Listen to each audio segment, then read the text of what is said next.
Immigration and Naturalization Service at New York, New York. For English, please dial 1 now. I'm leaving on the 5 train. Don't ask me when I'm coming back again.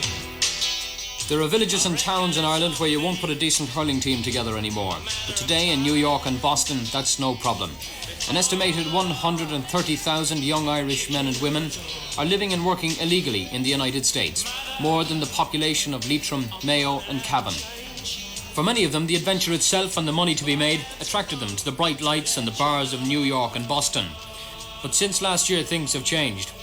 Employers have now been fined $10,000 for employing illegals, and Irish people are losing their jobs. You can make big money in construction still, but get injured at work and you pay the bills. There's no Blue Cross for illegals. Young women, many educated to 3rd level, are earning their keep and a few dollars as babysitters and hotel maids, the same jobs their grandmothers did a generation ago. I came over to America in 1985 and I worked very hard for the first year to try and get a good education, which I got. And I got a good job in the bank and I proved my ability and I became a loan administrator. Then the immigration laws changed everything and all the forms were handed out to all the employees and I had no green card or a social security number to show. So they met me in work and asked me for a green card and or social security number or something, and I had nothing. So I had to quit my job. So now I'm just scrubbing floors. What sort of work do you do? I work in a hotel. I do maid in a hotel, plus I babysit. And what sort of an education did you have at home? Have you got your leaving cert? Yeah, when I was living at home, I had Intercert and Leaving Cert. And I also did a commercial course and worked for 5 years as a secretary in Ireland. What sort of jobs are you doing, lads? Well, the 3 of us are working in restaurants, very near here. We've very low jobs there. We're doing the jobs now that usually the Spanish people do, other people do, and that's what we have. Even trying, it's very hard for us to get weight or anything like that. It's very hard. We're just washing the glasses and bussing and that.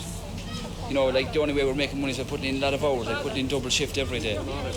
But other than that, like we've very little money out of it. You know, we're working now, we're going on today again at 2, working again all day, or 7 days just to make enough. I mean, it's very hard and we can't, like, we're running ahead of the people that's looking for farms and everything like that, just, you know, making up numbers and all that. Have you a degree? Yeah. What have you got the degree in? Bachelor of Commerce. And what are you doing over here? Construction. So. Do you think you'll ever get anything better with it when the situation changes? No. Well, I came here 3 weeks ago because basically there's nothing to do in Ireland. I have an honours degree in psychology, which I got in UCC. Basically, there was nothing for me there. I would have to go on and do either a master's and years of work before I'd actually get a decent job. So I came over here in the hope of getting work. And because of the laws here, then there's no way I'm going to be able to get work in psychology unless I become legal. So at the moment, I'm working as a painter. Often, too, the conditions are out of another generation. Many spend months sleeping on floors, often living 7 or 8 to 2 rooms. And these people are out of status. I went to 4 years in university, right? Paid my own way. The money I'm earning here, I'm sending back home to pay off a loan. It's nearly paid off, okay? But obviously, yes, I think that I would get a good job if I was legal. I'd definitely get a decent job. I can't tell you how I feel. Maybe you don't wanna know. Maybe. But anyway, I love you so.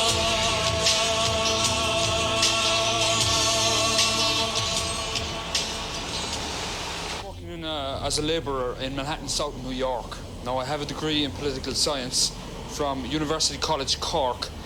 If I was here legally, I could do very well here.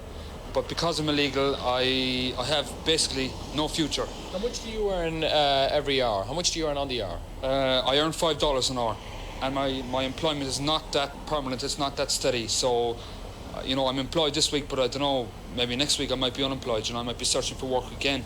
And with the enactment of this new law, the Immigration Reform and Control Act, I don't know, I'm not sure that I will be able to get another job because I haven't got the papers to produce. We're just totally confused. You come here, the Irish American community is an extension of the Irish community. It's hard to believe when you walk up 2nd Avenue in Manhattan. There's so many Irish bars there. You meet so many Irish people, Irish American people with the same name as you. That it's so totally confusing that you're here illegally. You just can't understand it. You know, there really is a confusion in the Irish illegal today. You just can't understand why he's here illegally. And especially on St. Patrick's Day, I was on 5th Avenue last St. Patrick's Day. I just couldn't believe that I was here illegally in this country, and everybody they were dancing around. There was politicians making speeches. Ronald Reagan sang When Irish Eyes Are Smiling. He went up to Canada to visit Brian Mulroney. They stood on the stage, they sang his old favourite again, When Irish Eyes Are Smiling.